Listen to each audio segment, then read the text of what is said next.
Hey everyone, welcome. Hi guys.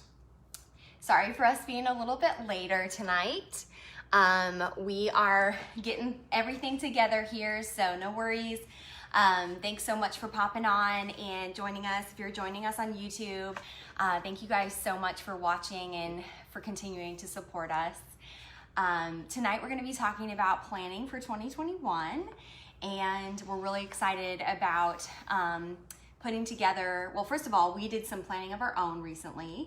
We carved out some time on Friday to talk about what this year was going to look like. So Yeah. that was a lot of fun. We actually went to a place that we both like and just made the time to talk about these things. And I think that's really, really important to do that with your spouse, your significant other. I think that's just that there's a lot that can be communicated in that time. Yeah, I mean, if you're not on your own, then your plans are always going to be impacting other people. So it's always important that whatever planning that you're doing, you're incorporating those people that are impacted by what your plans are. So I think communication is a big part of planning, the planning process. Yeah, absolutely. And so we have some different main points we're going to try to cover tonight. And so if you have a piece of paper, we'd recommend pulling it out and taking some notes. Also, you may want to have an extra one for some things that we're going to suggest that you do. So the first point that we wanted to bring up as far as this year goes and planning goes is if you don't make a plan, then you're planning to fail. So if you fail to plan, you're planning to fail, that sort of phrase that we often hear. And making a plan for the year, having goals, having specific targets is so critical to your year that it's more important than picking out the perfect planner or having the perfect cutesy look on your desk or any other thing that I know we like to do at the beginning of the year. Instead of diving in and doing all the things at once, just sitting down and taking some time to reflect is really key.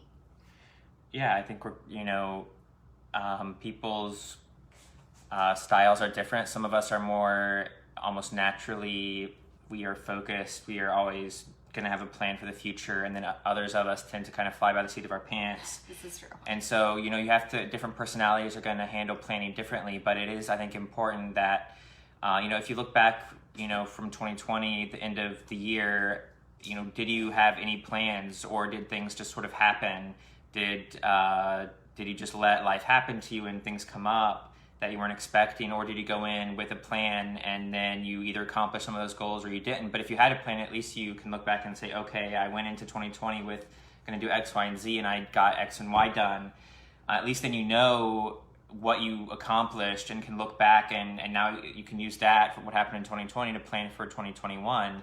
And so, yeah, we kind of have, again, going back to your personality, if you tend to be a perfectionist, then sometimes we struggle with having the perfect plan and having the perfect goals, and that can stop us from having anything. And so, sometimes I get overwhelmed easily by all the different things on the market as far as planning goes. Like you mentioned, either whether it's electronic apps or planners, there's so many different systems, so many different people that have those kind of programs. But any one that you're going to choose, even if you just have a blank piece of paper that's a calendar, is going to be better than not having anything at all. I totally agree. And you're going to go farther, like you said, if you have a plan, if you at least have goals, that's going to really help you to at least have direction, if nothing else. And it's amazing when you actually write something down, how much closer you'll be to accomplishing that thing. And then also, one thing that I was reminded of recently was that you don't set goals in order that you can reach them. Obviously, we want goals. We want to set good goals, ones that are attainable, things like that. But the point of having a goal is to push us to go farther than we've ever gone before. And so sometimes it's intimidating to set a goal because we're like, oh, I have to achieve that.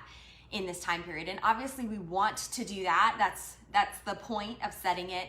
But even if we don't actually hit that goal, we'll still have gone farther than if we never even set a goal, if we never even put a plan in place, which, like Matt said, having that plan and then being able to reflect on it the next year, which we're going to talk more about later. But for you, how have you seen goals play out in your life? Like when you've set goals at the beginning of a year, do you feel like you've gone farther? What kind of role have those played in your life? I mean, I don't know if I necessarily agree 100% with that statement. I think the goal of a goal is to accomplish that. Even if you look at a basketball goal, the goal of having a goal is to score, to accomplish that. So I mean, I think you have to be careful. If you have to be graceful with yourself in setting goals to where you don't feel let down if you don't accomplish it, but you also, whatever you're setting your goal for, you are trying and you're striving to achieve that. That is the objective, that is the mission, if you will.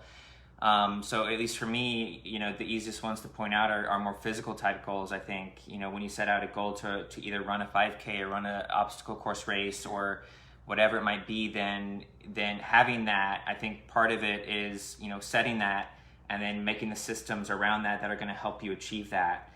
Now, again, this goes back to knowing yourself and your personality. Some of us can just set that and we're going to make it happen regardless. Now, others of us are going to need people around us that are going to push us, or that we have to tell a best friend that, hey, I have this goal that I'm going to do this in 3 months. Will you help me be accountable?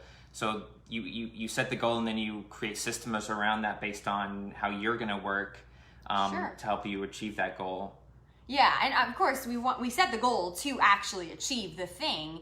It's just that that part of setting the goal is like pushing yourself to go farther than you would have if you didn't have that in place, which I think we're saying essentially the same thing there. So how have you seen those play out in your own life as far as like when you look back the year later, like you set a goal for a year and you're at the following year, January 1, how do you look back and see, like, do you feel like you've gone farther? Do you feel like they played an important role in you getting somewhere? Yeah, I think that's then the baseline for the next year. That's when, if you did run a 5K now, okay, that was the first time I ran it, so now what can I do in 2021? You use those as a baseline to push you even farther because you can look back and see what you were able to do.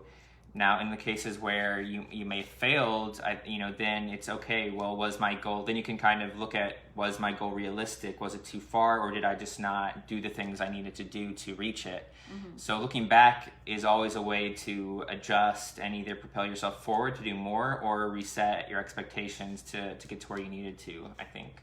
Absolutely. Do you feel like when you've set those goals, have they been different than the years where you didn't set goals? Probably so. I think for me personally, this year is going to be more experimenting with goal setting.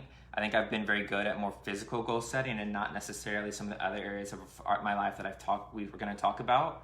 But definitely in years where I've set out to accomplish something, that's been a lot more, I think, has held me more accountable, and I have been able to accomplish more than years where maybe I was a little more lackadaisical or just let things happen as they played out. Yeah, I know for me that it's definitely the case. I know just in measuring and seeing the differences, even when I feel like, wow, I didn't accomplish this goal or that goal, I do see, wow, I went farther than I expected, or I went farther than years where I didn't set a goal, like to read a certain number of books or something like that in my case, or run a 5K. So the second point we want to encourage you guys to focus on is thinking about the different areas of your life where you want to create these goals around. So we're talking about your health, physical fitness, things like that, what you're eating, your spiritual life, are you wanting to read through the Bible this year? Are you wanting to, find a spiritual mentor, things like that. business and career? Are you wanting to start a business? Are you wanting to advance your career in a certain way? Do you have a certain goal of reaching a certain promotion or certain amount of money earned for the year? And then relationships. Are there certain relationships you want to cultivate in your life? I think all of us would say yes to that. So, with your spouse or with your children, with your parents, with your friends. And then recreation. This is also a really critical part of what we're doing here. We want to have ones for like going on a trip, or if it's not possible, I know things are a little bit off right now, just doing something fun that's safe and healthy for you to be able to do. Maybe you have a specific area that you love to focus on in your life, something that really brings you joy, or something you can do with friends or whatever. And so thinking about all those different goals and areas, I should say, and then creating goals around those areas. And we would love to hear what you guys are. If you already have some goals and feel comfortable sharing, please comment. Please let us know. We would love to support you in those and hear what you guys are working on. But could you help us understand maybe how you've gone about creating some goals, kind of in a general sense, with those 5 areas? I think we're kind of using January to go through these different goals for ourselves and our family for the year. But I think, this is kind of one of those areas where if you look back on the previous year, you can really use this to look forward into 2021. Some of the things you were mentioning, spiritual wise and health wise, and career. If you've done something, if you're able to look back, and even if you didn't write it down in 2020, if you're able to think now while it's still somewhat fresh, of, what did I do? Let's just take career wise. Maybe your career wasn't going how you wanted in 2020. You kept hitting walls. You kept not getting the promotion you thought you deserved. You kept not getting into a position you thought, well, now is the time to do something different. If you did whatever you were doing in 2020, then at the end of 2021, it's going to be the same. And I was running into something very similar in 2020, in the previous years, where, I thought I was doing the right things. I was following all the right processes.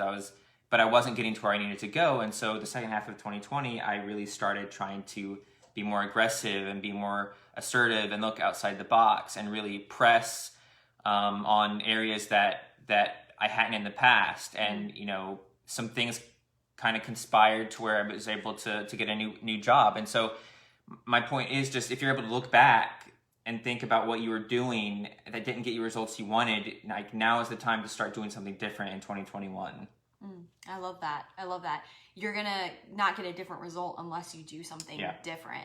I think that's so critical. I know for me, with thinking about some of these goals, just other than thinking of doing different things, maybe getting as specific as possible.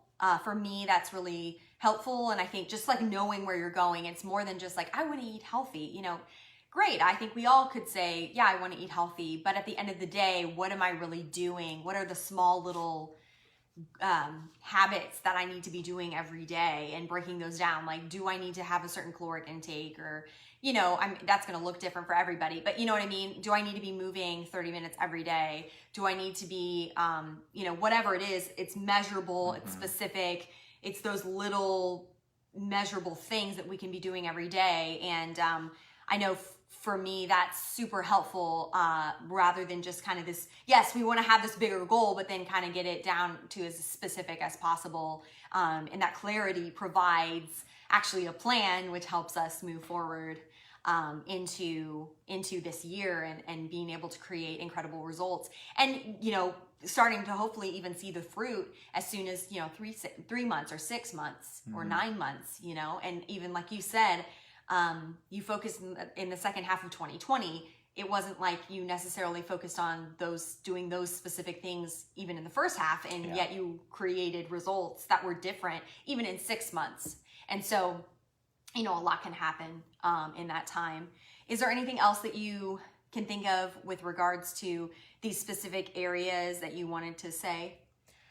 I mean, I think, just looking at health too, some of those, if you're able to kind of stack some of them and combine them to where it's not as overwhelming for me. If you look at the health thing, you know, one of my goals is to run a marathon this year and run 3 Spartan races. So for me, I know if I do those, then I don't necessarily have to set a certain eating goal because I'm going to eat healthy because I'm training for those races. Okay. So I don't have to be as intentional, and I don't have to like focus on the nitty gritty of what I'm eating every day, because I know those goals are going to keep me on track of eating healthy and not binge eating and doing the things I don't need to do.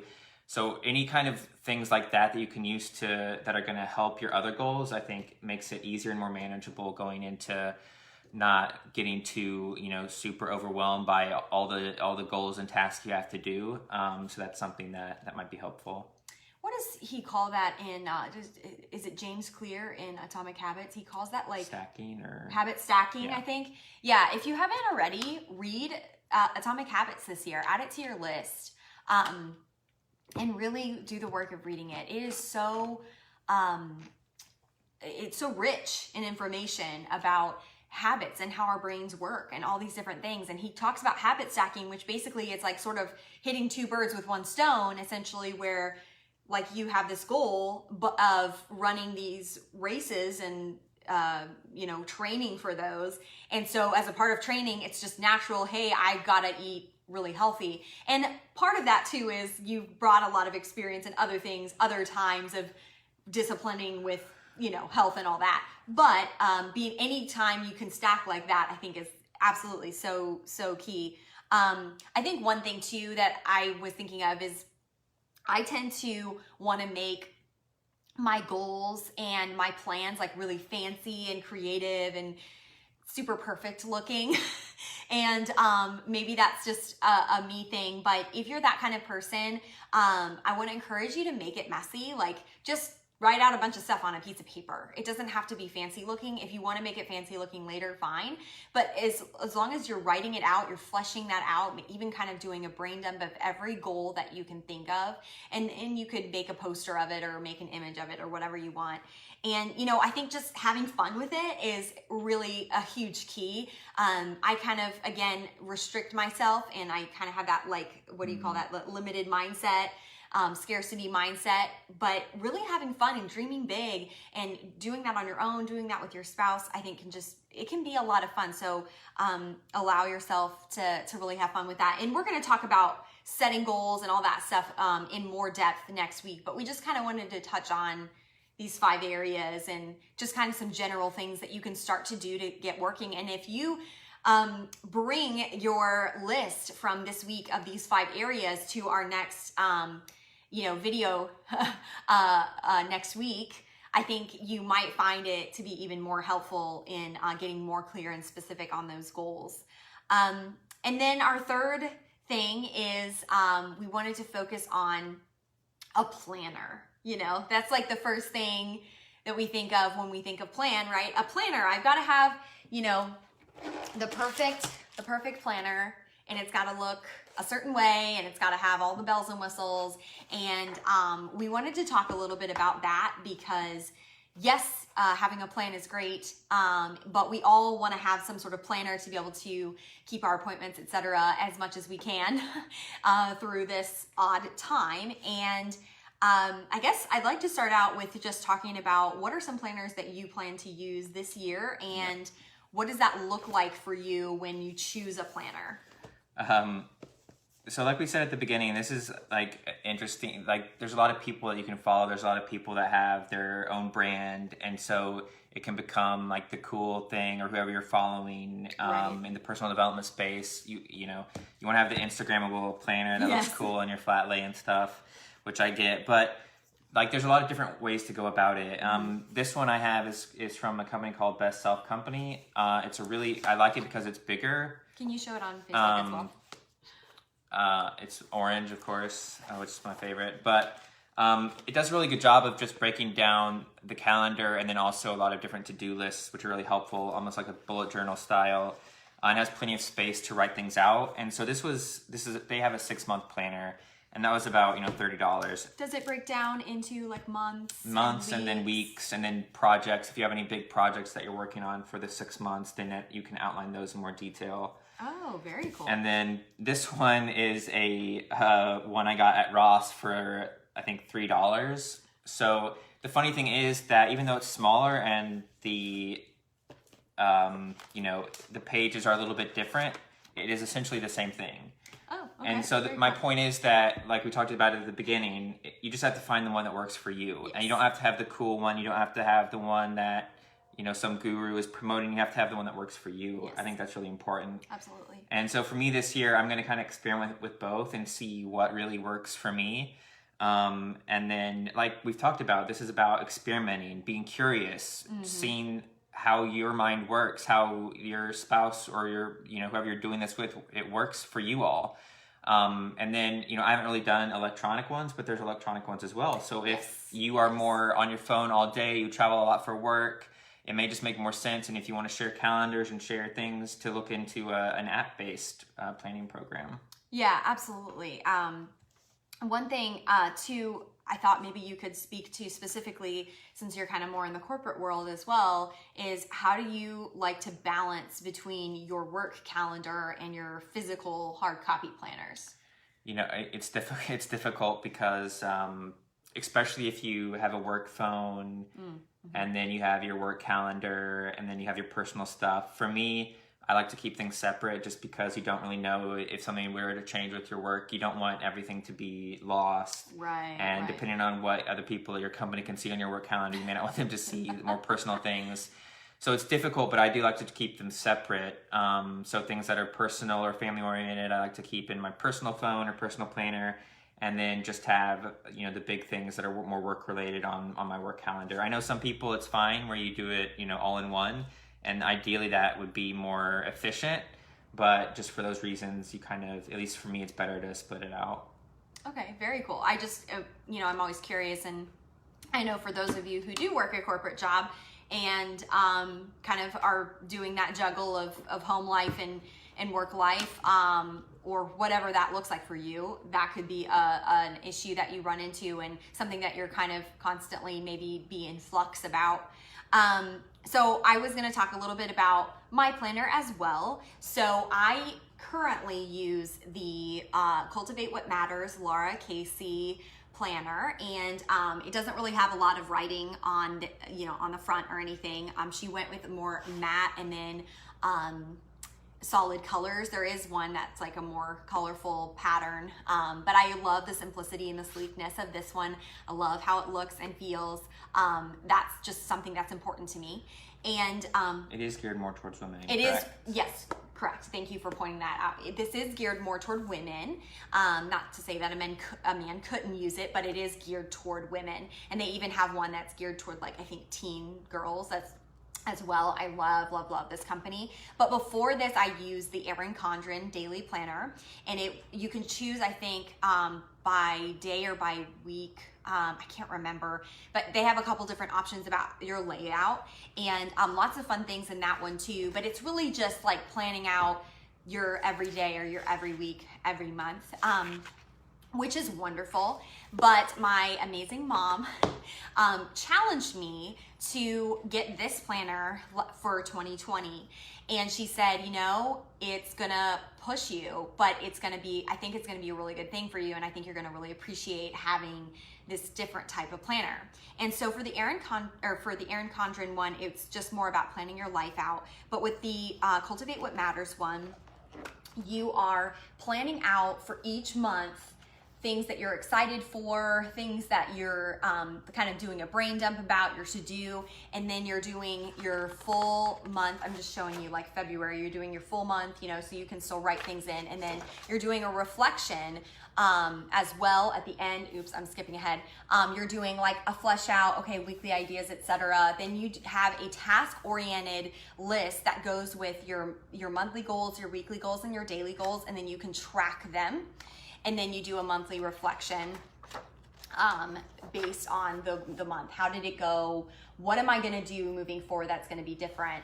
And at the beginning of the planner, though, you do something that's basically fleshing out all of your goals for the whole year, and you're getting really, really specific, not just about goals and what you want to accomplish, but who you want to be and how you want to shape your life. And it's a lot of really in-depth work, but to me, it's so worth it. So I just wanted to share that. Again, like Matt said, this is very much an experimental process. Yeah, and just as she was talking about those different sections, they are pretty identical to the ones that are in the Best Self Company one. So that just kind of goes back to the point that we made, that a lot of these are very similar. They have, some of them may speak to a different audience a little bit. Some of them may be directed a little bit more towards men or women, or maybe even career-wise, or whatever it is. So just finding one that you think is going to work for you, and then buying it, checking it out. Don't wait another month. Pick one out or two out and do what I'm doing and experiment, but just pick one and go. Yeah, absolutely. I think just committing to one, and if it doesn't work out in 3 months, maybe shifting that. And then for this one, it actually has you go back and review your goals every quarter. So you could say, okay, first quarter, I'm going to go with this planner. I'm going to see how I do with this. And for me, this one took like a while for me to really get the rhythm of it. It probably took me around 6 months. So everybody's different. Everybody approaches things different. And I love that Matt is pointing that out too. One thing we also wanted to point out is, there's pros and cons to each. And so, if you're trying to choose between certain planners, or if you're trying to choose between electronic and physical, just sitting down and writing out some of the pros and cons could be helpful. If you're somebody, like Matt said, you're always on the go, you may want to go the electronic route, versus if you're kind of somebody who likes to write things down, flesh things out, you might want to go the physical route. I will tell you, I never kept a physical planner. It was like very, very difficult for me until like 4 years ago. So it may just be also the time of your life or what you're currently doing. So have grace with yourself, and it's not going to be perfect. I think that's also important to implement or to mention. And then, the real key here is that you want something that's going to help you cultivate the right kind of habits moving forward. And that's really what we're trying to do. That's what we want to try to help you guys emphasize. It's less about, having the perfect thing, and more about having something that's going to be a tool for you to use. Yeah, and I think the point you made a minute ago about it took you 6 months or so, I think that's really important. Like when you pick one up, it is going to be overwhelming if you aren't used to using a planner. I know when I, picked this one out, it's like kind of confusing, and how is this laid out, and when do I transfer to this, and what about this quarter, and the tendency can be just to be overwhelmed and say, that's not for me, I'm going to set it down and do something else. I don't need a planner. So sticking with it for that quarter, for that 6 months, I think is going to be really important, and not giving up and just thinking it's not for you. Right. You really give it that time to see and invest that time to make it through a quarter, to make it through 6 months before you judge whether or not that planner is really going to work for you. I think is really important. Absolutely. And, like we've said, the one you use is going to be way better than the one you don't use. So yes, regardless of how, which one you pick, you're gonna see a benefit for it if you stick it out. Absolutely. I totally agree. And it's asking you the important questions, not the urgent questions, which Right. I think is really good. It's like what Franklin Covey always emphasized, focusing on what's important long term, and not just what's urgent, what the fires you need to put out, etc. And one thing I thought was interesting when we were chatting about this episode and how we wanted it to look, Matt mentioned that a planner can be kind of like a journal. Can you kind of expound upon that? Yeah, I think just when you, like we talked about a little bit, when you look back at it, whether it's at the end of the year or every quarter, you're going to see what was important. You're going to see where you put your time. You're going to see who you spent time with, what you spent money on, where did you go, what did you invest in. And there's the saying that you can tell what's important to somebody by looking at their checkbook and looking at their calendar. And so this is kind of both sides of that in a way, because you're going to see where I spent my time, where I spent my money, who I spent my time with. You're going to be able to see this is what was important to me. Absolutely. And so, maybe you also keep a journal, which is great that you write out, but also this is going to be kind of a visual journal where you're going to see what you're doing the last few months.